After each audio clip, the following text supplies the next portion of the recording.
पता नहीं, मैं गुमान नहीं कर सकता। अच्छा एम आपको पेप्सी पीने से नफरत हो जाए? पेप्सी जिस इलाके की पियेंगे हर इलाके का अलग टेस्ट होगा, क्योंकि हर इलाके के नलकों का पानी डिफरेंट होता है। असल में कंपनी वाले अच्छे होते हैं, दरमियान में जो सप्लायर है वो काम खराब करते होंगे। आप कहेंगे मैं कंपनी के ऊपर इल्जाम लगा रहा हूँ। तो बहरहाल मॉडल पेपर के क्वेश्चंस, प्रोवोकिंग द थिंकिंग, ये हमारा कैप्शन है। इसका क्या मतलब था? सोचने पे मजबूर करना, सोच को उभारना। सोच, असल में अगर सवाल दिखाया जाए और फौरन से जवाब दिखा दिया जाए तो फिर सोच आती नहीं।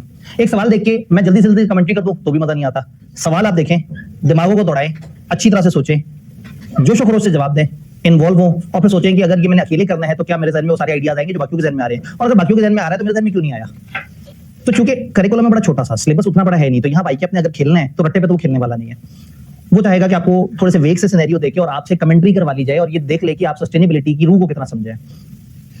सवाल से शुरू करते हैं। ये एक स्लाइड पे अच्छा नजर आ रहा है और कहीं से कट भी नहीं रहा। ठीक है जी, जरा सवाल पढ़ें। आज मुझे काउंटिंग वाली टीचर वाली फीलिंग आई, आराम से कुर्सी पे बैठ के सुकून से आपको सवाल पढ़ते हुए देखूं। थ्योरी वाला बेचारा हर वक्त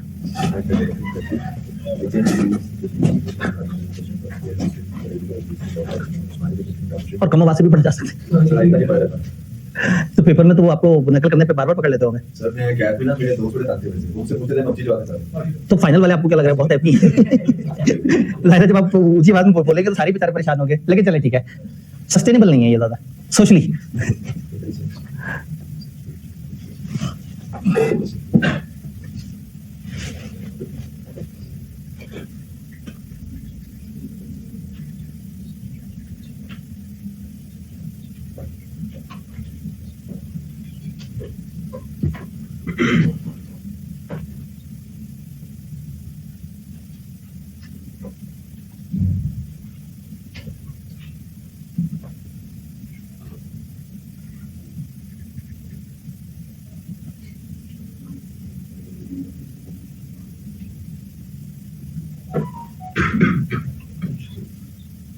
एंड पे मूड खराब कर दिया रिक्वायरमेंट में आके। अच्छा वाला चल रहा था, IFRS S1 बीच में फिट कर दिया उन्होंने। या फायदा हुआ ऐसे में? फायदा हो गया। अब जनरल से निकल के थोड़ा सा टारगेटेड थिंकिंग के 4 डायमेंशंस पे सोचें। अच्छा, सबसे पहले तो इस तरह का सवाल देख के ना ये जरूर ध्यान में रखना है कि कहीं सवाल एक से ज्यादा रिक्वायरमेंट्स तो नहीं पूछ रहा। होता है कि हम जुमला पढ़ते पढ़ते एंड पे जाते हैं और हम एंड वाली चीज का जवाब दे देते हैं और बाद में एग्जामिनर अपने कमेंट्स में कहता है कि मोस्ट ऑफ द स्टूडेंट्स ने सवाल को पूरा पढ़ा ही नहीं और हमने 2 बातें मांगी थी, उन्होंने 1 बात की है। मैंने एहतियातन अंडरलाइन कर दिया है, discuss sustainability challenges faced by HMP। यहाँ पे एक रिक्वायरमेंट खत्म हो गई है। And advice on how HMP should address such challenges, एक बात, एंड रिपोर्ट ऑन देम। अगर आप गौर से देखें तो ये एक जुमले में 3 सवाल है। आपने बताना इस कंपनी को इस वक्त सस्टेनेबिलिटी के चैलेंज, और sustainability is not physical environment. वो S1 पढ़ते पढ़ते, वो S2 पढ़ते पढ़ते हमारे में फिजिकल होती है, लेकिन S1 was all about sustainability. याद है, ओवरऑल सस्टेनेबिलिटी के 3 पिलर्स की बात होती है। और अगेन अकाउंट की जब हम बात करते थे तो ज्यादा बात होगी सोशल की और एनवायरनमेंट की। और जो S2 है वो स्पेसिफिक क्लाइमेट का है, तो वो स्पेसिफिक एनवायरनमेंट रिलेटेड इशू का, वो सोशल नहीं है। तो S1 चूंकि सारी तरह की सस्टेनेबिलिटी की बातें कर रहा है तो वहां पे आपके सोशल इश्यूज भी आएंगे और एनवायरमेंटल इश्यूज भी आएंगे। तो एक तो सस्टेनेबिलिटी के चैलेंजेस क्या है आपको उसको डिस्कस करना है, फिर एडवाइस करना है कि इन इश्यूज से निपटा कैसे जाए, और फिर इनको किस तरह से रिपोर्ट करें। क्योंकि वो कह रहे हैं कि शेयर होल्डर कह रहे हैं भाई अब हमें एक एक्शनेबल प्लान चाहिए। अब सिर्फ इस बात से नहीं कि हम अच्छे लोग हैं, बात नहीं बनेगी। अब सही से हमें बताओ कि तुम लोग क्या करने जा रहे हो। सबसे पहले चैलेंजेस क्या है? सवाल इंफॉर्मेशन सारी दी हुई है, सिर्फ हमने उसको अच्छे तरीके से प्रेजेंट करना है। जी हमारे ऊपर एलिगेशन है। कहाँ एलिगेशन जी? कौन सी एलिगेशन है? हमारी माइंस की वजह से वाटर पोल्यूशन हो रही है जो कि डाउन स्ट्रीम में जो विलेजेस हैं उनको मुतासिर कर रही है। तो सबसे पहले तो आपने जब डिस्कस करना है तो आप कहेंगे जी हम उस इलाके का पानी खराब कर रहे हैं, क्योंकि इलाके के लोगों की एलिगेशंस हैं कि उनका पानी खराब हो रहा है, जो विलेजेस तक पानी पहुंच रहा है वो हमारी वजह से खराब हो रहा है। ये एक इंपॉर्टेंट चैलेंज है जो हमारी वजह से नुकसान हो रहा है। जी हमने गलत रिहेबिलिटेशन कर ली, वहां से माइन लाइन्स वगैरह में से चीजें निकालने के बाद फिर हमने उसको जिस तरह से उसकी आबादकारी होनी चाहिए या जो कुछ और, वो हम उसको मिसयूज कर रहे हैं। हम उस लैंड को सही तरीके से दोबारा से उसके जो पोजीशन उस पे वापस नहीं ला रहे। और फॉर एग्जांपल ये ऐसे ही है जैसे जो है वो एक जगह से दरिया पानी छोड़ के गया और वहां सोसाइटी बना दें, तो ये गलत रिहेबिलिटेशन है ना। आपने उस चीज को मिसयूज किया, उस चीज का वो पर्पस नहीं था, आप उसको दोबारा से एग्रीकल्चर लैंड में बदलने की कोशिश करते हैं या कुछ और करते तो बात समझ भी आती। तो इसका मतलब है कुछ लैंड मिसयूज हो रही है और वो खासतौर पे जब वो माइंस वगैरह क्लोज हो रही है तो उसके बाद हम उसको सही से इस्तेमाल नहीं कर रहे, जो कि एक अच्छा वो नहीं है। लोकल कम्युनिटी को बेनिफिट नहीं मिल रहा। अब आप कहेंगे हम लोग वहां पे माइनिंग एक्टिविटी कर रहे हैं, हमारा सेटअप है इतना सारा, वो है अपने ही बंदे दूसरे शहरों से लेके आ जाते हैं ये, और जो आसपास के लोग हैं उन बेचारों को तो रोजगार भी नहीं मिल रहा। अगर उन्हें रोजगार मिल रहा होता तो थोड़ा आपके खिलाफ आने वाली आवाजें तो कम हो जाती। तो कम से कम आप अगर एक काम बुरा कर ही रहे हैं तो आसपास के लोगों को कम से कम कुछ अच्छा शेयर तो मिले उसमें, कम से कम उनकी थोड़ी वेलबींग। तो आप उनको भी सपोर्ट नहीं कर रहे और खुद भी बुरा काम कर रहे हैं, तो आपने तो मतलब एनवायरनमेंट को भी डैमेज कर दिया और सोसाइटी को भी डैमेज कर दिया। और सोशल क्या ले जी, वो जो लाइसेंस टू ऑपरेट वगैरह के ऊपर गवर्नमेंट ने जो है ना वो इस टाइम पे टेंशन देना शुरू कर दी है। एनजीओ ने कहना शुरू कर दिया कि भी हम तुम लोगों के खिलाफ शोर मचाने लगे, और गवर्नमेंट भी कह रही है कि देखो अगर ये आवाजें ना दबी हमारे ऊपर प्रेशर आ जाएगा और फिर तुम लोगों का लाइसेंस खत्म हो जाएगा। क्या सिनेरियो समझ आ रहा है? और कोई चैलेंज? इंफ्रास्ट्रक्चर खराब कर रहे हैं जी, इन्वेस्ट नहीं कर रहे इंफ्रास्ट्रक्चर पे, और शेयर होल्डर आवाजार परेशान होना शुरू हो गए, घबराना शुरू हो गए, और कुछ तो और भी हो रहा होगा। इन हरकतों की वजह से शायद आइंदा उन्हें कहीं और नहीं ओपन करने का लाइसेंस ना दे। रेपुटेशन खराब हो रही है, कंट्री लेवल पे इनको प्रॉब्लम हो सकता है। अगर गवर्नमेंट ने एक जगह ने बंद कर दिया तो शायद ये अपने बहुत सारे बिजनेस एवेन्यूज खो देंगे। जो इंफ्रास्ट्रक्चर लगाया था उसकी इम्पेयरमेंट, जो इंफ्रास्ट्रक्चर लगाया था उसकी इंपेयरमेंट, क्योंकि चीजें बंद हो रही हैं, और अगर ये वाला लाइसेंस भी इनका हाथ से चला गया और दोबारा नहीं मिला तो फिर तो मतलब इनकी जो आउटपुट है वो भी फारिग हो जाएगी जी। सेल कम हो सकती है, इनको अगेन रेवेन्यू के लॉसेस हो सकते हैं, इनको रेपुटेशन के मसले आ सकते हैं, इनको पेनल्टीज पड़ सकती हैं। अभी तो थ्रेट दे रहे हैं ना, आगे तो जुर्माने वगैरह भी करेंगे कि आप क्या कर रहे हैं, किस तरह से इनके खिलाफ एहतजाज हो सकता है। लोग आगे फैक्ट्री चला, इनका वो जो मेन जो माइनिंग लोकेशन है वो चला देंगे, क्योंकि लोग डिस्ट्रेस्ड हैं। एक बहुत सोशल इशू ये है कि आसपास के लोग इनसे राजी नहीं है, तो जो अपने पड़ोस वालों को कुछ नहीं रखेगा और जिसके पड़ोसी हर वक्त परेशान रहेंगे तो वो तो हर वक्त ड्रोन बेच के हमला कर देंगे। पड़ोसियों से भी तो एक खास लेवल पे ज्यादा नहीं ना बिगाड़नी। हाँ जी, कंपिटेंट एथिकल एम्प्लॉइज के साथ काम करना नहीं पसंद करेंगे। कंपिटेंट एथिकल एम्प्लॉइज काम करना नहीं पसंद करेंगे। इसका मतलब रेपुटेशन डैमेज पे है, फाइनेंशियल स्टेक डैमेज पे है, ऑपरेशंस रिस्क पे है, आपका लाइसेंस रिस्क पे है, आपकी गोइंग कंसर्न रिस्क पे है। जब उन्होंने कहा चैलेंजेस तो ऐसी की तैसी, फिर आपने कहना कि मेरे से ज्यादा इंसाफ को पसंद करने वाला बंदा ही कोई नहीं। क्या कर रहे हो तुम, रिलीज लोग? अच्छा, जब उनको कोई बुरी बात कहनी है ना कि तुम बुरा कर रहे हो, तो जहन में रखना है कि आपको सोल्यूशन भी देना होगा। एडवाइस करें कि इन चैलेंजेस को कैसे एड्रेस करें। आपके जहन में कोई 8-10 एडवाइसेस। हम सबसे पहले लोगों का मसला हल करते हैं, लोगों को जॉब अपॉर्चुनिटीज देना शुरू करते हैं, आधी आवाजें खुद ही बंद हो जाएंगी। हाँ, वो उनसे हम कहेंगे बुरा काम है, वो कहेंगे हाँ हम उन्हें साथ में लाएंगे, आप कहेंगे अब कहेंगे बहुत अच्छा काम है। वो जो सियासतदान बहुत बोल रहा होता है ये पार्टी गलत है, पार्टी गलत है, पार्टी उसे ले आती है, कहते हैं ये पार्टी से बेहतरीन है, इस जैसी पार्टी कोई नहीं। तो किसी प्रॉब्लम का एक सोल्यूशन ये होता है, नॉर्मली एक बिजनेस स्टडीज में सोल्यूशन बताया जाता है कि जो बंदा सबसे ज्यादा शोर मचा रहा है ना उसी को इंचार्ज बना दो, इस मसले को हल करो। तो जो है ना, ये अंकल टॉम ने भी किया था, एक बंदा बहुत शोर मचा रहा था, उसको कहा चलो तुम आगे चला लो मुल्क। वो तजर्बा थोड़ा सा खतरनाक हो गया अंकल टॉम का। अच्छा खैर वापस इधर आते हैं, पता नहीं आप अंकल टॉम समझे या नहीं समझे। हाँ जी, प्रॉपर प्लानिंग होती है कि एक्सट्रैक्शन के बाद उस लैंड को प्रॉपर प्लानिंग को, एक्सट्रैक्शन के बाद आपने उसके पास फेंक फूक नहीं देना। आप देखिए उसको कैसे कल्टीवेट किया जा सकता है, उसको क्या किया जा सकता है। अगर वहां कल्टीवेट कर रहे हैं और वहां पे क्रॉप बने और वो भी नुकसानदेह चीज हो तो नहीं हो सकता आप उस पर कोई प्लेग्राउंड बना दें, हो सकता है कुछ वो उसको बेहतर तरीके से कुछ ऐसे करेंगे जिससे उसके खतरनाक इंपैक्ट जो है वो ना आए। पानी वेस्टेज जो पानी कॉलर से फिल्टर आउट करके निकाला जाता है, उसके पानी के जो वेस्टेज वगैरह है फिल्टर आउट किया जाए। रिसाइकलिंग, रिसाइकलिंग इतना प्यारा लफ्ज है कि आपको बहुत कुछ नहीं लिखना पड़ता, पढ़ने वाला खुद ही समझ जाता है कि आप बड़ी प्यारी बात कर रहे हैं। तो कहीं वाटर की रिसाइकलिंग के ऊपर एफर्ट्स करनी चाहिए। एनजीओस को एंगेज करके ताकि उनको पता चले कि आप कोई अच्छा काम कर रहे हैं। एनजीओस को एंगेज करें, पब्लिसिटी इवेंट्स करें, मुख्तलिफ तरह की मीडिया कैंपेन्स करें। जी, वाटर की जो वाटर डिस्पोज ऑफ कर रहे हैं, जो गंदा है उन लोगों को पानी जो खामती केमिकल डालना उसको प्रॉपर डिस्पोज ऑफ करें। जी, जो पानी खराब हो रहा है उसको समझें कि वो क्यों खराब हो रहा है, और अगर वो हमारी कुछ इनएफिशिएंसीज की वजह से हो रहा है तो थोड़ा सा उसको कट शॉर्ट करें और अपनी प्रैक्टिसेस को थोड़ा सा डिसेंट करें। लोकल लोगों के लिए कुछ फायदा मुझे दिखा दो। लोकल लोगों को सिर्फ जॉब्स ही ना दें, कुछ और फायदा भी दें। उन लोगों को अपने जो प्रोडक्ट है या आप जो चीज वो कर रहे हैं उनको हेल्प करना शुरू कर दें। कहीं ना कहीं उनको आप अपनी ये वाली प्रोडक्ट किसी फॉर्म में सप्लाई कर दें। आप उनसे कहेंगे जी आप में से जो डिस्ट्रीब्यूटर बनना चाहता है हमसे मान लो और दुनिया को सप्लाई करो। अब वही वाली बात है कि अगर सुई गैस से ही सुई गैस निकल रही होगी और सुई के लोगों को ही गैस नहीं मिलेगी तो वो तो तड़पेंगे ना कि यार हमारे इलाके से निकाल के पूरे पाकिस्तान को दे रहे हो, हमें नहीं दे रहे गैस। तो वो इसलिए कभी जनाब वो गैस की पाइपलाइन फाड़ देंगे, कभी कुछ और होगा। वो कसूर उनका भी नहीं है, आप उनके साथ गलत कर रहे हैं। उन्हीं के इलाके से रिसोर्सेज निकाल के उनको उसका थोड़ा सा शेयर भी नहीं दे रहे। और क्या कह रहे हैं एड्रेस करते हुए?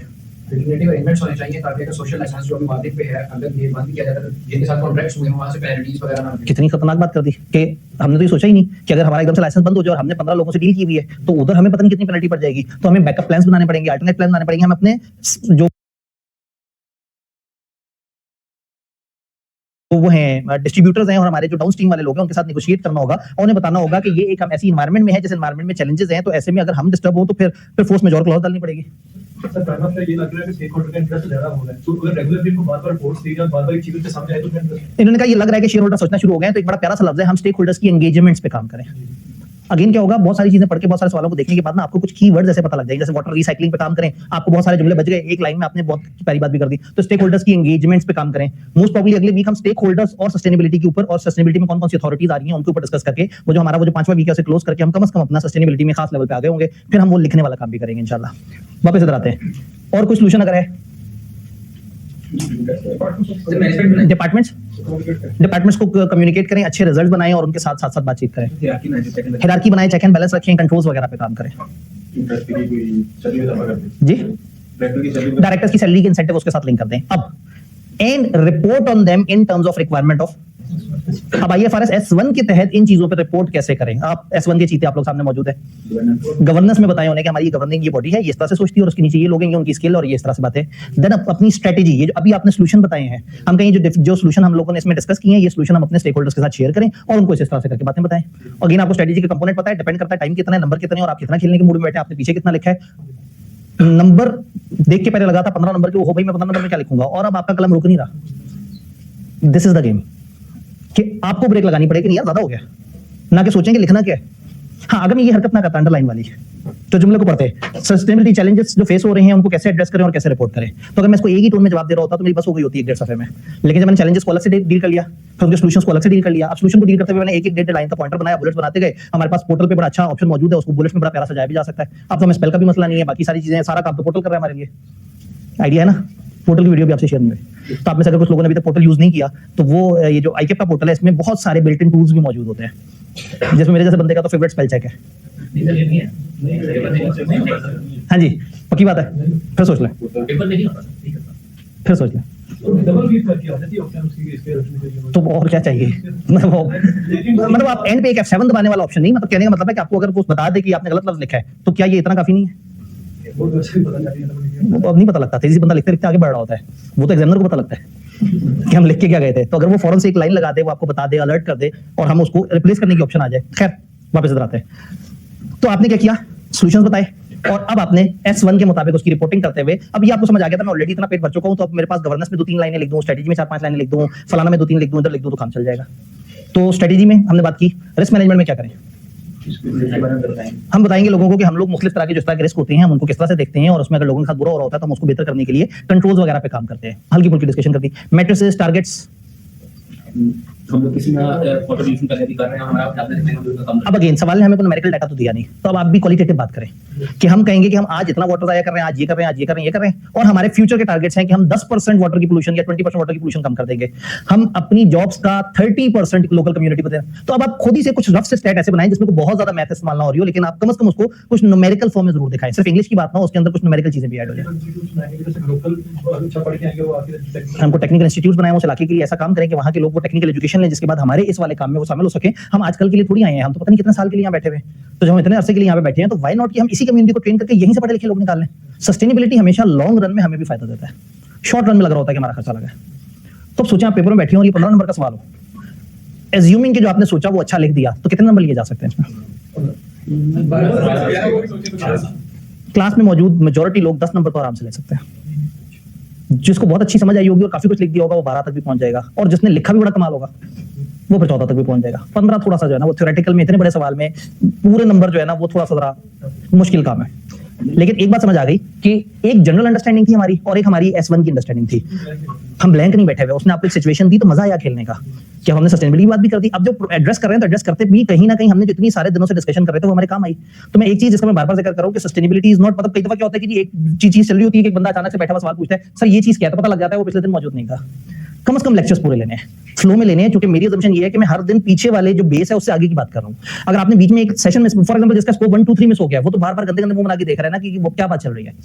तो बेस जितनी मजबूत होगी, जितना आप अपने पांव पे खड़े हुए होंगे ना, आपके लिए पेपर में आप जो लिख रहे होंगे वो छोड़ना नहीं कहलाएगा, वो बड़ी अच्छी बात कर रहे होंगे। और जो दुनिया बगैर सोचे समझे खुद ही से पता नहीं क्या क्या कर रही होगी वो फौरन से पकड़े जाएंगे। तो जो जिसकी नॉलेज बेस अच्छी होगी वो पेपर में अच्छा परफॉर्म करेगा। लेकिन एक बात हमें समझ आ गई, इस पेपर में ड्राफ्टिंग भी मैटर करेगी, लेकिन ये उस तरह की ड्राफ्टिंग नहीं है जिस तरह की ऑडिट या रिपोर्टिंग के अंदर आपको बड़ी तगड़ी ड्राफ्टिंग चाहिए। आप ये देखें, अगर आप जो सॉल्यूशन बता रहे हैं आप उसके छोटे छोटे बुलेट्स बता सकते हैं।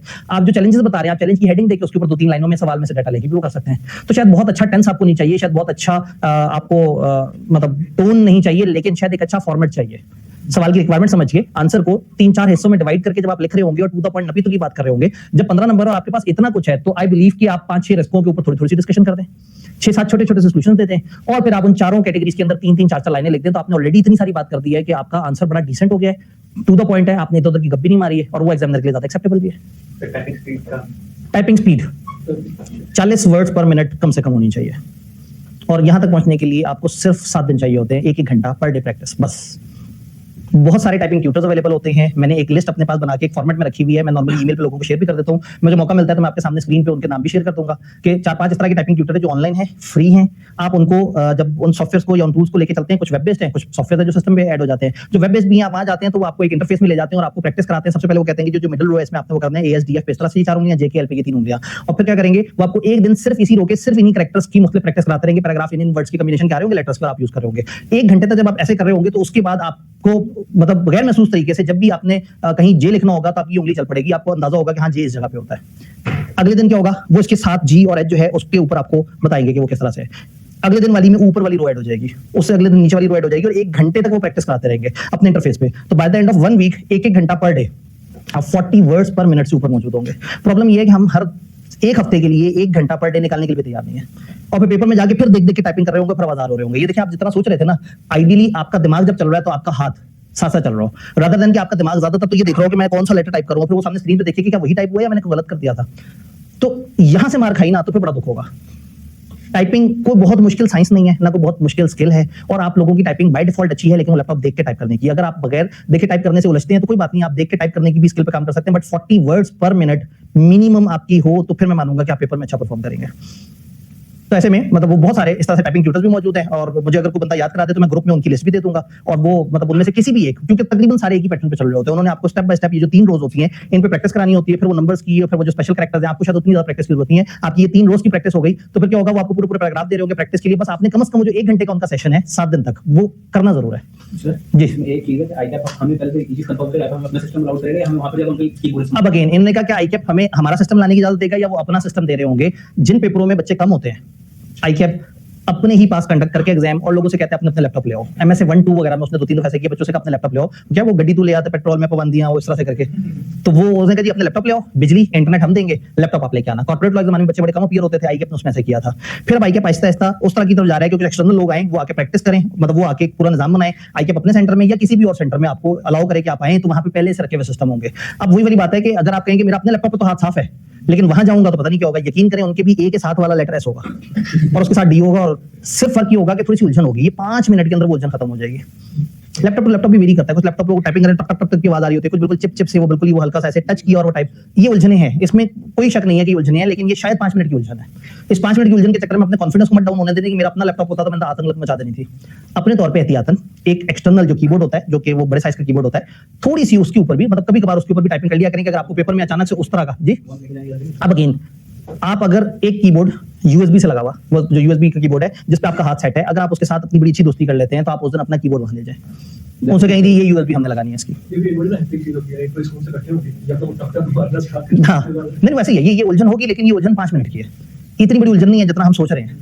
और जब पेपर पास करना होता है ना, तो फिर जो है ना, यानी कि फिर जो है वो, अगर आपने क्रिकेट में खेल रहे हैं, आखिरी ओवर है और आपने जीतना है और आपको रज़म है, तो आपका जूता अगर काट भी रहा है तो रेलेवेंट, आप जूता उतार के भी छक्के मार देते हैं। तो जब जहां परफॉर्म करना है वहां ये बहुत ही बच्चों वाली बातें होगी। ये तो छोटे बच्चे 4th 3rd के इस तरह के वो देते हैं एक्सक्यूज कि नहीं वो पता नहीं क्या एनवायरनमेंट होगा, पता नहीं उनका कीबोर्ड किस तरह का होगा, लेआउट यही होगा। अगेन मतलब ये बात कहते हुए मैं खुद भी बड़ा अनकंफर्टेबल होता हूं जब अपने सिस्टम को छोड़ के किसी और सिस्टम पे जाता हूं, लेकिन मजबूरी है, करना है। और अगेन आईकैप आहिस्ता आहिस्ता काफी फ्लेक्सिबल होता जा रहा है, तो अभी कीबोर्ड अलग से अगर आप लेके जाएं तो आपने कोई बहुत गुनाह वाली बात नहीं कर दी। हाँ वही वाली बात है कि अभी वही बात, ये कोई इतनी बुरी बात नहीं समझी जाएगी आईकैप में कि जी आप अपना कीबोर्ड ले आए हैं। तो अगर आप चाहते हैं तो आप एक कीबोर्ड पे अलग से अपनी प्रैक्टिस करके रखें और वही कीबोर्ड आप पेपर में ले जाएं, जो USB बेस्ड है, क्योंकि उसमें आपने कुछ और नहीं करना, प्लग इन पे होता है, वो आपने लगाना है, उसने विद इन 5 सेकंड उसको डिटेक्ट करके और काम शुरू कर देना है, अनलेस कि आप उसमें नकल भर के गए हो। इतना तो भी आप सहन नहीं होंगे कि कीबोर्ड के अंदर एक छोटा सा ऑपरेटिंग सिस्टम हो और उसके अंदर से आप डाटा एक्सपेक्ट कर रहे हो।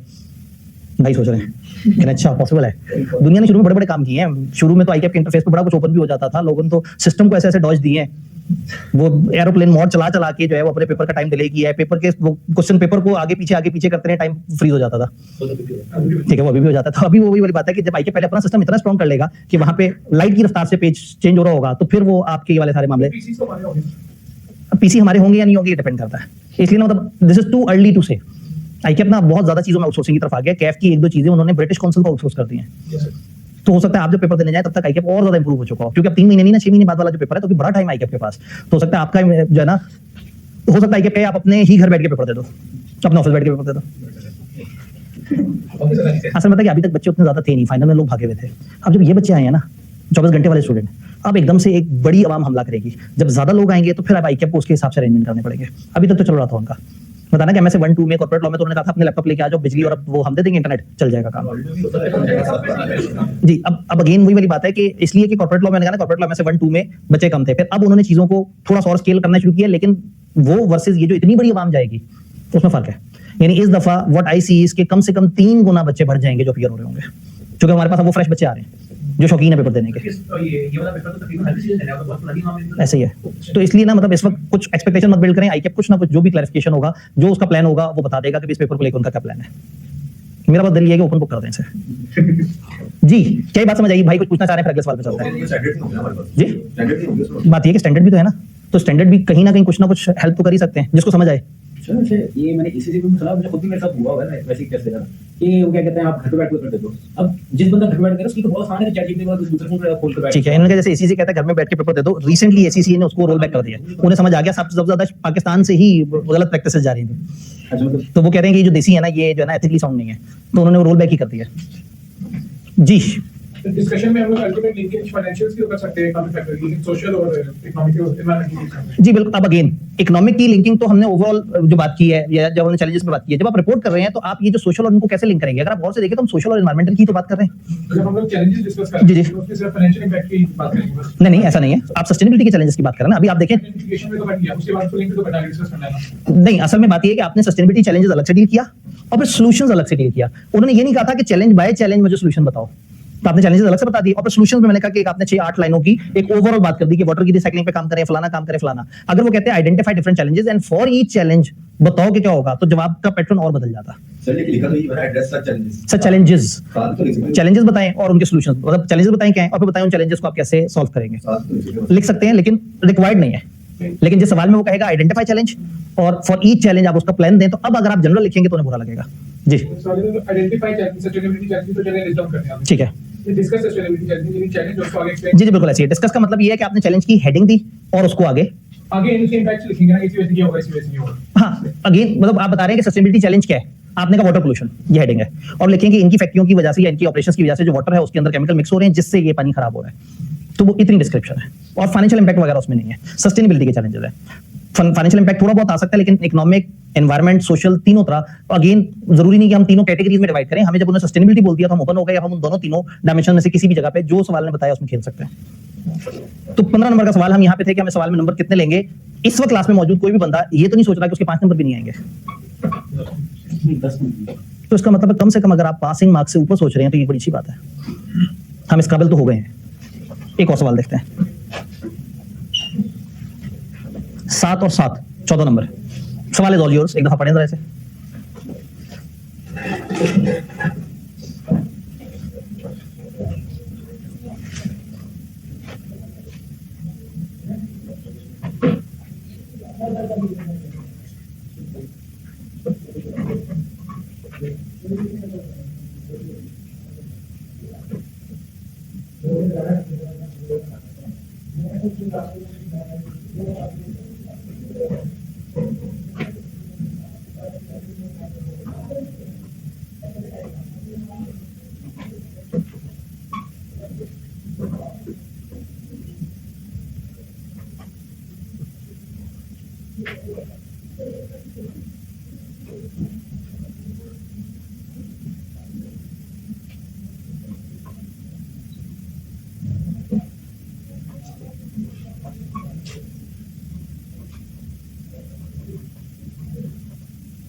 दोनों पार्ट्स क्या तो एक ही बात रहे हैं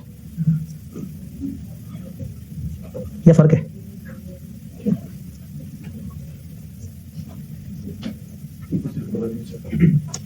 ऊपर सिर्फ गवर्नेंस है पार्ट ए में और पार्ट बी में फिर वो आगे वाली चीजें हैं। ठीक है, वो जो गवर्नेंस के अंदर वाली बातें हम करते थे और ऊपर गवर्नेंस के मसले भी बता दिए उन्होंने। जी जी हाँ। अब अगेन मतलब part A main focus governance की तरफ है कि आपने वो कमेटी के ऊपर काफी ज्यादा बात करनी है। कमेटी करेगी क्या, उसमें आपने स्ट्रेटेजी वाली चीजें डिस्कस करनी है, लेकिन आपका जो फोकस है वो इस कमेटी और इस कमेटी के अगराज़ मकासद बताने पे, वो अगराज़ मकासद बताते हुए हम कहीं ना कहीं सवाल ने आपको निवाले बना के दिए हैं कि बस उठाओ और खाओ, प्रॉब्लम बता दी और हिंट बता दिया है, सोल्यूशन नहीं बताया कि हमने कर लिया है, लेकिन आपको कहती है अभी तक ऐसा होता आया है, तो चाह रहे हैं कि आप कहीं अब ऐसा ना करना। अभी तक एडहॉक बंदा था, आप कहीं ऐसा ना करो। अभी तक जो है वो उस तरह से रिपोर्ट नहीं होती थी, अब करनी चाहिए। चलिए जी, हमें कहानी थोड़ी सी समझ आई है। ये वो बोर्ड लेक्चर जो पिछले कुछ दिनों से चल रहे थे ना, जिसकी बात होता था कि क्यों पढ़ रहे हैं सब, अब आपका जहन बन गया है। तो शायद ये इतना ज्यादा मजेदार तरीके से आपको समझ ना आती जब तक हमने गवर्नेंस पे इतनी खुश बातें ना की होती। तो सवाल ये है कि सस्टेनेबिलिटी कमेटी को क्या रोल अंडरटेक करना चाहिए कि वो सपोर्ट कर सके इफेक्टिव गवर्नेंस, एंड जैसे भाई ने कहा कि why not strategy and long term value creation. तो सस्टेनेबिलिटी कमेटी को क्या रोल अंडरटेक करना चाहिए, क्या क्या करना चाहिए? बहुत सारे मसले हैं इसमें। सर इसमें रोल की जगह ये नहीं कहना चाहिए था थिंग्स दे शुड डू, मर्जी है उनकी, सवाल पूछने वाले को तो हम चैलेंज नहीं कर सकते। रोल का मतलब तो ये भी हो सकता है कि वो उन्हें क्या कहते हैं, वो उनका मतलब क्या उन्हें क्या कहते हैं, मतलब क्या काम करते हैं, ठीक है, और थिंग्स टू डू, क्या सोचिए ना रोल ये है कि वो क्या करते हैं, थिंग्स टू डू उन्हें क्या करना चाहिए। आज मुझसे उन्होंने कहा कि बताओ उनके क्या रोल होने चाहिए, तो मैं उनके वो रोल ना बना दूं जो थिंग्स टू डू है, मसला हल हो जाएगा। बजाय इसके कि उनके अलग से रोल बनाए फिर आगे देखिए वो प्रॉब्लम तो ये है, उनके रोल में मैंने प्रॉब्लम सॉल्विंग तो डाली नहीं। तो हमें सवाल ने ओपन ऑप्शन दे दी कि आपके पास एक कमेटी है, बताओ ये कमेटी क्या क्या करे जिससे ये मसले भी थोड़े से बेहतर हो और कंपनी लॉन्ग टर्म में अच्छी वैल्यू क्रिएट करने की तरफ चली भी जाए। मैनेजर से कहेंगे डेली हमें डेली रिपोर्ट चाहिए। अब अगेन कहीं ना कहीं S1 S2 ने हमें ये बताया है कि जब हम गवर्नेंस को एक्सप्लेन करते हैं तो पहले बॉडी को एक्सप्लेन करेंगे, फिर देखेंगे बॉडी में किस तरह के लोग हैं, उनकी कंपेटेंस और स्किल्स वगैरह की बात करेंगे, फिर कहेंगे कि उससे इमीडिएट नीचे जो लेयर है वो कौन सी है, वो जो इंडिविजुअल कुछ मैनेजर्स हैं जिनको असाइन किया गया है, और फिर नीचे वाले लोग चीजों पर रिपोर्ट कैसे करते हैं। उस फ्रेमवर्क से 4 से 5 लाइनें तो आपको मिल जाएंगी। फिर फ्रेमवर्क से हटे और सवाल को देखा, और इस सवाल के कुछ प्रॉब्लम्स देखे जो उन्होंने अभी तक ऐसा नहीं होता था। अब आप उसको उसके रोल में डाल दें कि ये कमेटी इस चीज को देखे, ये कमेटी इस चीज को देखे। क्या मुझे क्लास से 10 रोज इस कमेटी के मिल सकते हैं? क्या इतने सारे चैंपियंस मुझे कलेक्टिवली 10 मुनफरिद एक दूसरे से अलग अलग रोज बता सकते हैं इस कमेटी के? उसने जिक्र ही नहीं किया, लेकिन ऐसा हमें फायदा तो दे रहा है। हमें कम से कम सोचने का एक निजाम मिल गया ना, यही तो फायदा होता है फ्रेमवर्क का कि आप टामक टोइयां नहीं मार रहे, अंधेरे में तीर नहीं चला रहे, कहीं ना कहीं एक चीज है और पेपर में उसने नहीं कहा, फिर भी आप कह सकते हैं जैसे कि S1 ने बड़ी प्यारी ये वाली 3-4 बातें की हैं, बाद में वजन आ जाता है। तो वो आपके जुमले देखने से पहले उसको होगा कि ये हल्का नहीं खेल रहा है, इसको एक अच्छा फ्रेमवर्क पता है जिससे ये कोट कर रहा है। तो कमेटी एडहॉक में चीजें चल रही हैं, जी जी, सेक्शन में लाया जाए, लाइन सेक्शन में लाया जाए। ये कमेटी चीजों का निजाम बनाए, प्लान्स बना के दे, एडहॉक तरीके से ना चला जाए। जो हमारा गवर्नेंस है, और याद रहे कि जवाब देते हुए इतने जज्बाती नहीं होना कि पार्ट बी मिस हो जाए, पार्ट बी में भी कुछ नया बताना पड़ेगा जी। जो हमारी कमेटी हम बना रहे हैं उसमें एक आधा डायरेक्टर भी डिफरेंट ऐसा रख लिया जो कि एक्सपर्ट हो एनवायरमेंट को। इस कमेटी के रोल्स में आप पोजीशंस के रोल्स भी बता सकते हैं। आप कहें इस कमेटी के अंदर कम से कम एक हमारा इंडिपेंडेंट डायरेक्टर हो जो कि खासतौर पे सस्टेनेबिलिटी रिलेटेड इश्यूज के अंदर उसकी कोई खास क्वालिफिकेशन या कोई खास तजर्बा हो उसका। सर ये तो सब कॉन्ट्रैक्टर की वजह से हमारी गुडविल हो रही है ना, सब कॉन्ट्रैक्टर की वजह से हमारी गुडविल खराब हो रही है, तो इसका मतलब सस्टेनेबिलिटी कमेटी को हमारे कॉन्ट्रैक्टर्स की जो स्क्रूटनिंग है या जब हम वो कर रहे होते हैं, सिलेक्शन कर रहे होते हैं कि हम अपना काम किसको दें, उसके बारे में कुछ प्रपोजल बनाना चाहिए ताकि ये कमेटी आगे डेलीगेट करे कि एक नया बंदा आएगा तो उसकी सिलेक्शन के या उसको अपने साथ कॉन्ट्रैक्ट में लाने के क्या प्रोटोकॉल्स होंगे। तो करंटली तो देखना चाहिए ना, करंटली जो बेहतर ये चीजें हैं वो कमेटी भी चेक करेगी जो रिकरेंट सब कॉन्ट्रैक्टर की फैक्ट्री वहां पे ओवरटाइम नहीं लग रहा और वर्किंग। हाँ, तो एक तो ये बात हो गई कि नए सब कॉन्ट्रैक्टर्स पे ध्यान किया जाए और एक मौजूदा की एंगेजमेंट बढ़ाई जाए और कोशिश किया जाए कि उसको हम कन्विंस करें कि वो बेटर प्रैक्टिसेस की तरफ आए। और अगेन थोड़ा सा फिर हम नीचे की तरफ जवाब की तरफ चले जाते हैं, इसमें बड़ा एहतियात करनी है कि दोनों को मिक्स नहीं होना। की वजह से हमें क्लैरिटी लग चुकी है, तो एक ऐसी कमेटी बनाई जाए कि जो वाकई बेसिस में मीटर है उसके को ऐसे लोग। अब अगेन इन्होंने कहा कि एक और कमेटी भी बनाई जाए, उन्होंने कहा बताओ ये कमेटी क्या करेगी। अब आपने इस कमेटी में से कमेटी निकालनी है, आपका दिल है कमेटी बनाने का, लेकिन वो आपको कमेटी ऑलरेडी दे चुके हैं, ये कमेटी है। तो आप कहें इस कमेटी में there should be some people जो कुछ और कमेटीज के साथ कम्युनिकेशन करें और उनके रिजल्ट्स को इस कमेटी की वर्किंग में इनकॉर्पोरेट करें। तो मुशर्रफ इस्लाम हो गया, आपने उसे भी गले लगा लिया, अपने साथ शामिल कर लिया जी। आप कुछ कह रहे थे? सबसे आखिरी लाइन को लेकर मैं चाहूंगा, उन्होंने कहा कि पोर्शन ऑफ एग्जीक्यूटिव रेमुनरेशन को सस्टेनेबिलिटी गोल से लिंक किया जाए, तो उसी कमेटी में से एक कोई इंडिपेंडेंट बंदा वो भी हो जो कि रेमुनरेशन को सेट करता है। उसी कमेटी में, उस कमेटी के कामों में से एक ऐसा काम हो कि एक इंडिपेंडेंट बंदा, नॉन एग्जीक्यूटिव टाइप का बंदा रेमुनरेशन के पैकेजेस तय करे, टॉप गवर्नेंस की और मिडिल लाइन मैनेजमेंट के, जिसमें सस्टेनेबिलिटी के टारगेट्स को इनकॉर्पोरेट करे और उस बेस पे उनको उनकी कंपनसेशन बेहतर हो या उस बेस पे बोनसेस दिए जाएं। कमेटी में इंटरनल ऑडिट का भी बंदा होना चाहिए। कमेटी में इंटरनल ऑडिट का बंदा होना चाहिए ताकि रिस्क मैनेजमेंट और रिस्क असेसमेंट वाली खबरें भी इस कमेटी तक पहुंचे। रैंडम चेक्स होने चाहिए कि सोशली किस तरह एम्प्लॉइज का बिहेवियर हो रहा है और वो जो ऑपरेशन मैनेजर वो काम कैसे कर रहे हैं। रैंडम चेक्स हो कि हमारे जो है ना वो एम्प्लॉइज के साथ ट्रीटमेंट कैसा है और उसकी मुख्तलिफ रिपोर्ट जनरेट हो और वो रिपोर्ट्स ऊपर तक आनी चाहिए। तो जो टारगेट सेट हुआ है परफॉर्मेंस मैनेजमेंट, जो टारगेट सेट हुए हैं उसकी परफॉर्मेंस मेजरमेंट जो है वो उसके ऊपर कोई निजाम इस कमेटी को बनाना होगा। कमेटी के लोगों की रेगुलेटरी कमेटी के अंदर जो है वो जो लोग हैं उनकी रेगुलर ट्रेनिंग होनी चाहिए। तो ये अब अगेन अब उन्होंने ये कहा कि कमेटी के अंदर सजेशन दो, कमेटी का रोल तो अब लिंक करेंगे, हम कहेंगे इस कमेटी का एक फंक्शन ही होना चाहिए कि ये देखिए कि कमेटी के लोग सफिशिएंटली स्किल्ड हैं या नहीं। जुमला घुमाना है, समझ रहे हैं ना, कि ताकि उन्हें ये ना लगे कि हम कुछ और जवाब दे रहे हैं, हम इसी कमेटी के ही अगर मकासद बता रहे हैं जी। मेरा पार्ट मैंने यूज कर लिया, मैंने कहना था कमेटी की सीपीटी होनी चाहिए, कमेटी में एक सीपीडी एक्टिविटीज होनी चाहिए। तो विसल ब्लोइंग विसल ब्लोइंग का निजाम होना चाहिए कि अगर नीचे किसी को मेल प्रैक्टिसेस नजर आए तो वो ऊपर किसी सीनियर लेवल पर रिपोर्ट कर सके उसे। कमेटी को तो गोल ऐसे रखना चाहिए जो बाकी अचीवेबल है, अपना मैसेज गोल्स अचीवेबल रखने चाहिए कमेटी को और लोगों को आहिस्ता आहिस्ता गाइड करना चाहिए। स्मार्ट गोल्स होने चाहिए और उसके अंदर फिर हम खेल सकते हैं स्पेसिफिक हो मेजरेबल हो। खैर, और hygiene factors, working conditions, hygiene factor, working conditions, इन सारी चीजों को देखें। तो ये सारी चीजें लॉन्ग टर्म में नहीं करनी। इन्होंने कहा जी अब इसको लॉन्ग टर्म के साथ भी तो लिंक करें।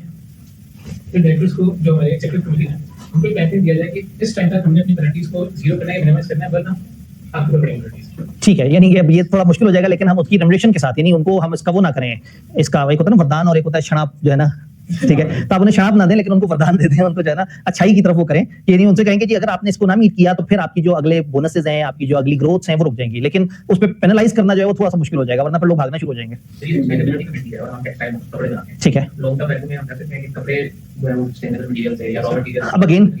अब अगेन यहाँ इसमें हमने नहीं बताना कि कंपनी क्या करे, इसमें हमने बताना है कमेटी क्या करे। तो कमेटी ये इंश्योर करे या इस चीज के ऊपर मॉनिटर या क्वार्टरली मॉनिटर करती रहे कि जो हमारे कपड़ा बनाने की प्रैक्टिसेस हैं उसमें सस्टेनेबिलिटी के एलिमेंट कितने इनकॉर्पोरेट हुए हैं, क्योंकि ये बड़ा जरूरी है। कमेटी बताते हुए आपने इसको वो नहीं बना देना कि ये वो लोग हैं जिन्होंने काम करना है, काम नहीं करना है, इन्होंने तो दिमाग लगाना है, कुछ ओवरऑल स्ट्रक्चर देना है। कमेटी ऐसा कभी करे जो अपने मैनेजर को रोल असाइन करती है, उनकी काम को भी देखती है। कमेटी जो असाइन रोल्स हैं उनके जो रिव्यूज हैं वो प्रॉपर हो रहे हैं या नहीं, और इस चीज को इंश्योर करे। खुद रिव्यू करे तो बेचारे रोल जाएंगे, बेचारे डायरेक्टर क्या क्या करेंगे। तो इस चीज को देखें कि वो जो नीचे वाले लोगों को देखने का काम ऊपर वाले लोगों ने करना है, वो ऊपर वाले लोग नीचे वाले लोगों को देख रहे हैं या नहीं, ये ध्यान में रखना है। कमेटी काम नहीं करती, काम करवाती है। कमेटी निजाम देगी, डायरेक्टर्स में है ना ये लोग, तो डायरेक्टर बैठ के डे टू डे काम तो नहीं करेंगे, काम तो सस्टेनेबिलिटी ऑफिसर करेगा, काम तो डिपार्टमेंट के लोग करेंगे, लेकिन ये फ्रेमवर्क देंगे, ये निजाम देंगे जिसके ऊपर इदारा सस्टेनेबिलिटी की अच्छी प्रैक्टिसेस की तरफ चल पड़े। जब ये सब करके आप फारिग होंगे तो फिर पार्ट बी का जवाब ही नहीं बचेगा आपके पास, क्योंकि पार्ट बी क्या है, how board can integrate sustainability into companies overall corporate strategy and risk oversight framework ensuring alignment with stakeholders expectation and regulatory requirements. अब कमेटी से निकल के परफॉर्मेंस पे आ जाना है। अब बोर्ड इंश्योर करेगा कि जो हमारी कमेटी ने जो तजावीज दी थी और जो उसने सिस्टम बनाया था क्या वो सही से हुआ है। अब हम देखेंगे कि हम स्टेक होल्डर्स के साथ उसकी कम्युनिकेशन कर रहे हैं। अब देखें कि क्या हम S1 के मुताबिक अपने फाइनेंशियल में सस्टेनेबिलिटी रिलेटेड डिस्क्लोजर्स को इनकॉर्पोरेट कर रहे हैं, क्या हमारा मीडिया ऐसा बता रहा है, हम अपने स्टेक होल्डर से वक्तन फवक्तन सही से मिल पा रहे हैं या नहीं मिल पा रहे हैं, और रेगुलेटरी रिक्वायरमेंट को देखा जाए, हम रेगुलेटरी रिक्वायरमेंट को मीट कर रहे हैं या नहीं कर रहे, उसकी मॉनिटरिंग होनी चाहिए। रिस्कों के ऊपर बोर्ड को चाहिए कि एक ऐसा निजाम हो जिसमें हर नए आने वाले रिस्क को असेस किया जाए, प्रायोरिटाइज किया जाए। अल्फाज तो सारे आपके पास हैं, उस फ्रेमवर्क ने एक फायदा कर दिया कि हमें थोड़े से ज्यादा सुलझे हुए अल्फाज दे दिए गुफ्तगू करने के लिए। तो बोर्ड को चाहिए कि कैसा रिस्क मैनेजमेंट का निजाम वज़ा करें जिसमें रिस्कों की आइडेंटिफिकेशन होती हो, उनकी प्रायोरिटाइजेशन होती हो, उनकी असेसमेंट होती हो और उसके कुछ अच्छे अच्छे से सॉल्यूशन सजेस्ट होते हो, रिपोर्टिंग मैकेनिज्म को इंप्रूव किया जाए। और बोर्ड की बात करते हैं तो क्या कहते हैं बोर्ड ये करवाए। हाँ, बोर्ड में आप जरा ज्यादा आजाद हो गए। हाँ, अब आप अप्लाई करवाएं इसको, क्योंकि अब आप जरा ज्यादा बड़ी गवर्नेंस पे आ गए। पहले तो वो कमेटी थी जिसने समझे मीटिंग में इकट्ठे होकर प्यारे प्यारे सी बातें करनी थी और अलग अलग हो जाना था। फाइनेंशियल बेनिफिट्स बताए, स्टेक होल्डर्स को बताए कि इस वक्त जो हम खर्चा कर रहे हैं सस्टेनेबिलिटी का, इसका लॉन्ग रन में तुम्हें ये फायदा होगा, इससे कंपनी ज्यादा सस्टेनेबल होगी, हमारा मार्केट इमेज बेहतर होगा, और जो अच्छे काम कर रहे हैं उसको पब्लिसाइज भी किया जाए। बोर्ड में दो ऐसे नॉन एग्जीक्यूटिव होंगे स्पेशली सस्टेनेबिलिटी रिलेटेड ही काम करते हैं। अगेन पहले हमने कमेटी में इस तरह के बंदे डाले थे, अब हम कहें कि बोर्ड में एक अच्छी रिप्रेजेंटेशन होनी चाहिए एनईडीज की, नॉन एग्जीक्यूटिव डायरेक्टर्स की, स्पेशली उसमें से कुछ लोग या कम से कम एक या दो इस लेवल के हों कि जो उस पे काम करें। असल में जो हमने कमेटी के अंदर बता दिया तो वो काफी हद तक कवर हो जाता है। अब तो हम परफॉर्मेंस की तरफ आ गए जी। कंट्रोल सी कंट्रोल वी अगर आप करना है तो अल्फाज बहुत बुरी तरह से बदलने होंगे और तरतीब आगे पीछे करनी होगी। अगर वहां पॉइंट नंबर 1 इधर भी पॉइंट नंबर 1 है तो फिर जो है ना फंस जाएंगे।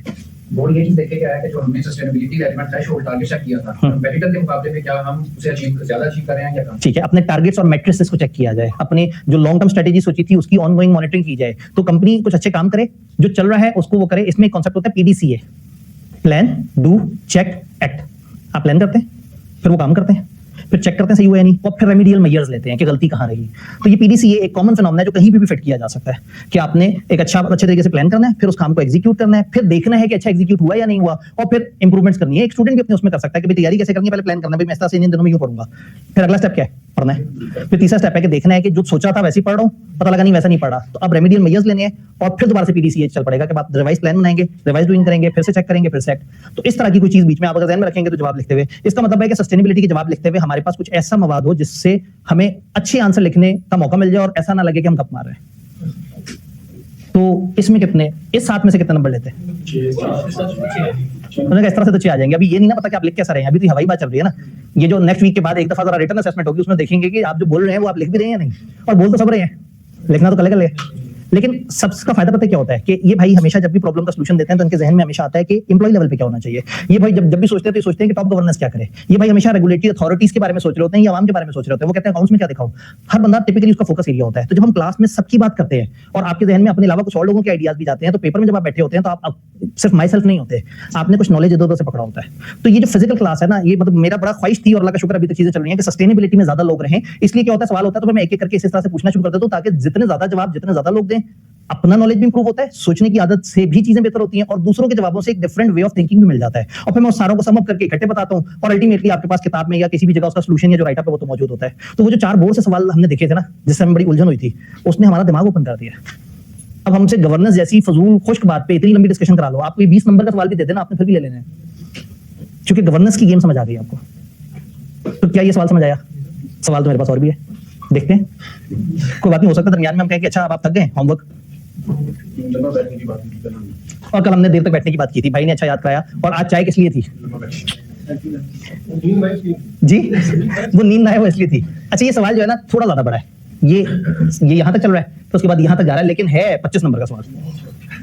होमवर्क देते हैं ताकि जो है ना फिलहाल मुसीबत टले। एक काम कर लेते हैं, कम से कम इसको जेनेरिकली देख लेते हैं और फिर मैं आपसे कहता हूं कि घर जाके सोचें। और फिर जब हम इकट्ठे हों, प्रॉब्लम ये है कि हमने इकट्ठे भी फौरन नहीं ना होना। तो जब हम इकट्ठे हों तो उस वक्त ये है कि भाई इस पे कोई आपने सरासर सोचा हो, और अब जब इकट्ठे हों तो उसके ऊपर गुफ्तगू हो। तब तक भूल चुके होंगे ना, ये प्रॉब्लम है। देखते हैं, थोड़ा सा जरा आगे बढ़ने की कोशिश करते हैं। जब इतना बड़ा पेपर में सवाल नजर आए ना तो आपने पहले रिक्वायरमेंट पढ़नी है, वरना ना शुरू से आगे पढ़ते पढ़ते यहां तक पहुंचेंगे ना तो भूल गया होगा कि था क्या। लेकिन अगर सवाल अब ये देखें, पीछे बेचारा मैंने फॉन्ट बड़ा किया हुआ है, ये इतना सा सवाल है।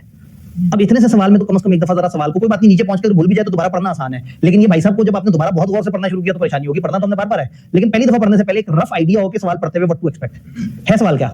इवैल्यूएट करें ऑटो कंपनी का exposure to transition risk in low carbon economy scenario and discuss how this scenario could impact auto companies financial position. तो इसका मतलब है कोई कंपनी है जिसका एक्सपोजर है किसी ट्रांजिशन रिस्क से और वो लो कार्बन इकोनॉमी की तरफ जाने के बारे में सोच रहे हैं और उससे रिलेटेड कुछ मसलो मसाइल होंगे। तो हमने क्या करना होगा कि एक तो हमने देखना होगा उनका क्या एक्सपोजर है, और दूसरा हमने डिस्कस करना होगा कि इससे हमारी फाइनेंशियल पोजीशन पे क्या इंपैक्ट आएगा।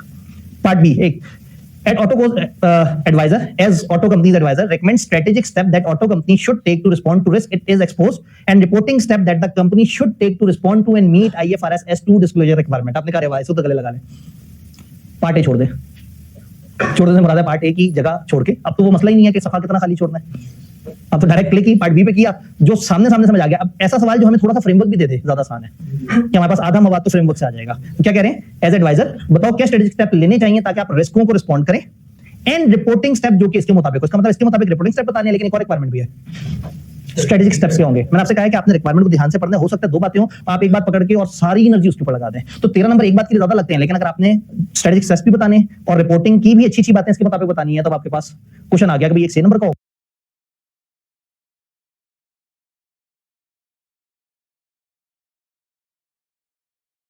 भाई कुछ कहना चाहते हैं? इवैल्यूएट और एनालाइज, इसके बारे में जी बिल्कुल। अब इन्होंने कहा कि यहाँ वर्ड इवैल्यूएट लिखा हुआ है, फिर एनालाइज लिखा हुआ है, फिर बहुत सारी और वर्ड्स होते हैं। अब अगेन आई बिलीव कि भाई ने सवाल की तरफ से तवज्जो हटाने के लिए ऐसा नहीं किया, क्योंकि ऐसा ना हो गया वो डिस्कशन के बाद में आपके सर तो 950 ऊपर हो गए। लेकिन ये एक इंपॉर्टेंट डिस्कशन है, कुछ अल्फाज पे बात जरूर होनी चाहिए।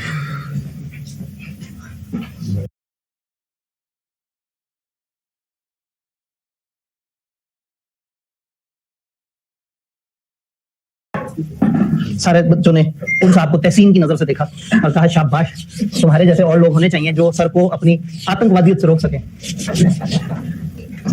आइडेंटिफाई मतलब लिस्ट डाउन, सिर्फ बताना है। वो कहें आइडेंटिफाई 3 इश्यूज, आपने ये खत्म कहानी। वो कहें बता नहीं रहे डिटेल से, तो आप कहें तुमने तो कहा था सिर्फ शनाख्त कराओ, सिर्फ बता दो। तो आइडेंटिफाई मतलब लिस्ट डाउन स्मॉल सेंटेंसेस, तो बहुत ज्यादा गहराई में नहीं उतरना, समझाने नहीं बैठ जाना। उन्होंने कहा आइडेंटिफाई 5 चैलेंजेस, आपने कहा ये खत्म कहानी। नंबर ज्यादा देते हुए आइडेंटिफाई नहीं लिखेगा, और अगर उसने लिख दिया आइडेंटिफाई तो फिर वो ये नहीं कहेगा 3 या 5, फिर आपने 12 बातें बतानी है। नंबर के हिसाब से खेलना ना। आइडेंटिफाई एंड एक्सप्लेन, या आइडेंटिफाई एंड डिस्कस। वो कह रहा है इसके सस्टेनेबिलिटी चैलेंजेस आइडेंटिफाई करो और डिस्कस करो। इसका मतलब ये है heading discussion, heading discussion, heading discussion. आपने आइडेंटिफाई किया है 3 मसले और आपने उसको डिस्कस किया। इस सवाल में आइडेंटिफिकेशन का गालिबन आधा नंबर पर आइडेंटिफिकेशन मिल जाना है। अक्सर मार्किंग स्कीम में वो कहते हैं कि इतने नंबर फॉर आइडेंटिफिकेशन और इतने नंबर फॉर एक्सप्लेन करना। तो आइडेंटिफाई एंड डिस्कस का मतलब ये, अगर वो कहें आइडेंटिफाई एंड एक्सप्लेन तो ये जो पैराग्राफ है इनकी लेंथ थोड़ी सी ज्यादा बढ़ जाएगी। अब आपने ब्रीफ डिस्क्रिप्शन नहीं देनी, अब आपने जरा ज्यादा 4-5-6 लाइनों के अंदर उसको बताने की कोशिश करनी है कि वो क्या है। फर्स्ट करें आइडेंटिफाई नहीं लिखा हुआ, एक्सप्लेन लिखा हुआ है, तो फिर तो लिखते चले जाए। खाली एक्सप्लेन का मतलब है कि वो आपसे बहुत ज्यादा एक्सप्लेनेशन चाह रहे हैं, लेकिन बुलेट्स देने की कोशिश जरूर कर लें बिग पैराग्राफ्स के साथ। एक्सप्लेन करना है तो तसल्ली से बताएं, थोड़ा सा सांस लें, फिर एक अगली बुलेट में बताएं, फिर अगली बुलेट में बताएं, ताकि इतना बड़ा पैराग्राफ ना बन जाए कि उसको समझ ही ना आए। लेकिन उसको एक्सप्लेन का मतलब ये है कि आपने वजाहत में जाना है, डिस्कस का मतलब था आपने आइडेंटिफाई एंड एक्सप्लेन का मतलब था हेडिंग के नीचे आपने इसको ज्यादा बड़ा कर देना। लेकिन अगर खाली एक्सप्लेन है तो ये बड़ा तूफानी लफ्ज है, फिर आपने परवाही नहीं करनी और आपने आतंक मचा देनी है। एक लफ्ज जो यूज करता है जिससे मुझे बड़ी तब चढ़ती है, एक्सप्लेन ब्रीफली। एक्सप्लेन ब्रीफली जो है ना, ये जनरल एक बदतमीजी है। इंतहाई इख्तिसार के साथ खुल के बताओ, एक्सप्लेन करो नजाकत के साथ, टू द पॉइंट रहते हुए एक्सप्लेन करो। Basically this is equal to discuss. Evaluate, आपने कुछ नहीं करना, सिचुएशन पकड़नी है और उसका पोस्ट मार्टम कर देना है।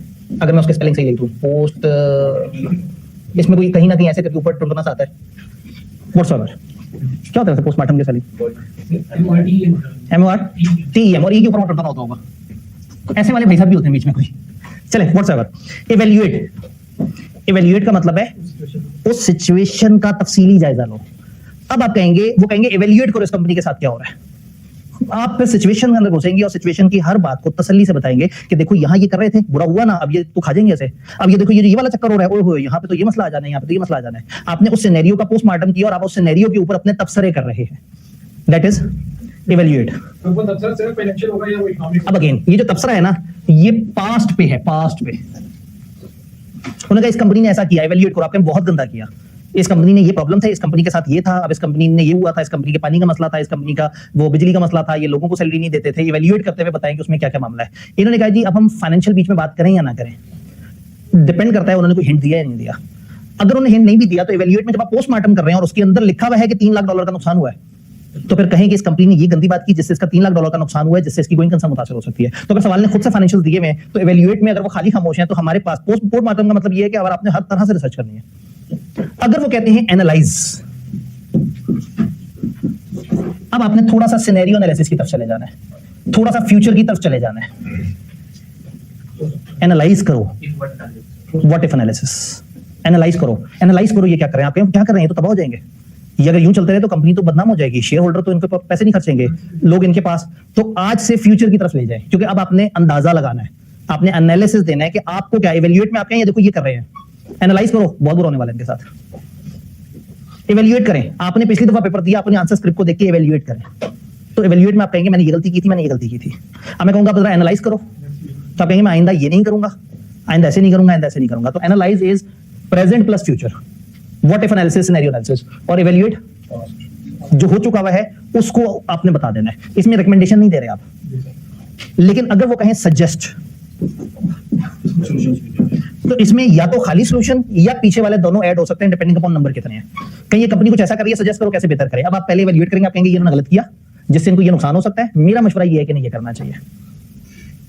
टू बी प्रेजेंट गैप, जैसे आप ईआरपी इंप्लीमेंट करते हैं, जैसे आप किसी जगह किसी को इंप्रूवमेंट बताते हैं, आप कहते हैं आप ऐसे कर रहे हो, ऐसे होना चाहिए, तो ये गैप है, आपने अब इस तरह से उसकी तरफ जाना है। तो आपने सजेस्ट में अगर तो खाली सजेस्ट पीछे बातें हो चुकी हैं और आप उन्होंने कहा सजेस्ट कर दो, बस सजेशन दे दी। अगर खाली सजेस्ट और अच्छे खासे नंबर हैं तो अब आपने सजेशन के पीछे बेस बनानी है, वो बेस इवैल्यूएशन की होगी। आप कहेंगे ये इस वक्त ऐसा कर रहे हैं जिससे इनको ऐसा नुकसान हो रहा है, हम सजेस्ट करते हैं कि ये ऐसा करें। तो फिर आपकी जो सजेशन के अगर नंबर ज्यादा हुए तो फिर उसकी फुटिंग आपको खुद बनानी होगी। यानी इसका मतलब ये हुआ कि इवैल्यूएट और एनालाइज का मिक्सचर हो गया। एनालाइज में भी अगेन हम बताते हैं कि होने क्या जा रहा है आपके साथ। सजेस्ट में आपने एक अच्छी वो ऐड भी कर दिया कि नहीं अगर ऐसे कर दोगे तो बच जाओगे। तो इवैल्यूएट, एनालाइज, सजेस्ट। देन अगर वो कहें इलस्ट्रेट, इलस्ट्रेट थ्रू एग्जाम्पल, आपने एग्जाम्पल देके समझाना है। इलस्ट्रेट के डिफरेंट क्लाइमेट चेंज से कंपनी को क्या फर्क पड़ेगा? तो आप कहीं फर्ज करें बहुत तेज हीट वेव आई तो उससे ये होगा, यानी अब आप सिनेरियो एनालिसिस की बात कर रहे हैं। तो अगर वो इलस्ट्रेट बोले तो आपने एग्जांपल देनी है, सजेस्ट बोले तो सॉल्यूशन देना है, सजेस्ट के ज्यादा नंबर हो तो पीछे वाली सारी चीजें ऐड कर देनी है, एनालाइज में बताना है कि चीजें किस तरफ जा रही हैं, एवेल्युएट में बताना है कि अभी तक क्या हुआ है, एक्सप्लेन ब्रीफली या डिस्कस में आपने उसके ऊपर डिस्क्रिप्शन दे देनी है। और अगेन मतलब वर्ड आइडेंटिफाई के साथ जब जब भी कुछ जोड़ के आएगा हमेशा फिर हेडिंग्स की तरफ जाएंगे, और अकेला आइडेंटिफाई आया या लिस्ट डाउन आया तो इसका मतलब यही है कि आपने बस टू द पॉइंट छोटे छोटे से स्मॉल बुलेट्स यूज करना है। तो भाई की कोशिश से हमारा वो टाइम इधर लग गया। अब सवाल ये है कि क्या आप वाकई ही इसे पढ़ के आएंगे जी विद एग्जांपल्स? एग्जांपल के साथ हाँ, आप कहेंगे जी वो कंपनी को तो बड़ा नुकसान नहीं हो जाएगा। मैं कहूंगा यार इलस्ट्रेट तो करें, आप क्या कह रहे हैं? आप कहेंगे सर फर्स्ट करें अगर 4 एम्प्लॉय हो वो इतनी तनख्वाह लेते हो, तो इलस्ट्रेट का मतलब है कि आपने उस चीज की एग्जांपल के थ्रू डिस्कशन करनी है। हाँ, यानी अपने एग्जांपल के थ्रू अपना पॉइंट ऑफ व्यू बताना है। तो इलस्ट्रेट में खासतौर पे आपने इस तरह से करना होता है। इनएमोरेट अगर लिखा हुआ होता तो वो भी तकरीबन लेस डाउन ही है। डन। तो अब आप लोग दोबारा जब मिलेंगे तो फिर हम इस सवाल का मतलब है हमारा फिर एक सेशन चला जाएगा पूरा। अच्छी एक्टिविटी है, सेशन जाना चाहिए। अगली वीक का टारगेट वैसे हमारा थोड़ा सा लाइट ही है, थोड़ा सा देखना है कि जो लोकल लॉ और गवर्नेंस के अंदर सस्टेनेबिलिटी की प्रैक्टिसेस है वो क्या है, सस्टेनेबिलिटी की डिफरेंट बॉडीज, और इसका एक मोटा मोटा आइडिया करना है। क्योंकि अब आगे अगला स्टेप है वो स्टैंडर्ड्स इंडस्ट्री स्पेसिफिक। उसके लिए मैं चाह रहा हूं कि थोड़ी सी ब्रेक लगा के एक दफा जो हमारा नेक्स्ट वीक हम जरा कुछ बेसिक्स वगैरह पे और बात करके फिर मैं आपको वो वाला गैप दूं जिसमें आपको एक दफा लिखने का भी मौका मिले। ये जो अब हम ज़बानी बात कर रहे हैं तो वो उसके लिए तो अगला वीक जो है वो बहुत हैवी टारगेट नहीं है, मुनासिब है, तो ठीक है हम इसको इनकॉर्पोरेट कर सकते हैं। सर S2 सिर्फ क्लाइमेट के बारे में, S2 में सिर्फ क्लाइमेट के बारे में, S2 स्पेसिफिक टॉपिक है और S1 जेनेरिक है। S1 एनी सस्टेनेबिलिटी इशू और S2 सिर्फ क्लाइमेट, यानी S2 is one of the standard जो सीरीज में जो आगे उनका प्लान है। तो हो सकता है आपको एक स्टैंडर्ड मिले एम्प्लॉय रिलेटेड चीजों को कैसे करना है, तो शायद एक स्टैंडर्ड मिले आपको कि जो ये वाले मसले होना शुरू हो गए हैं, जेंडर इक्वालिटी और ये वाली चीज है उसको हमने किस तरह से बताना है। तो एक शायद किसी और सोशल इशू पे हो, तो अब वो इस सीरीज के स्टैंडर्ड आहिस्ता आहिस्ता बनाने शुरू कर देंगे। अल्लाह की नजरें जो है वो जरा कमजोर रखे, उसे देर से नजर आए। ठीक है जी, तो इंशाल्लाह मिलते हैं। क्या कुछ हौसला हुआ है? चले, तो वो जो बातें खुश खुश चल रही थी अब उनकी तो शक्ल निकल आना शुरू हो गई इंशाल्लाह।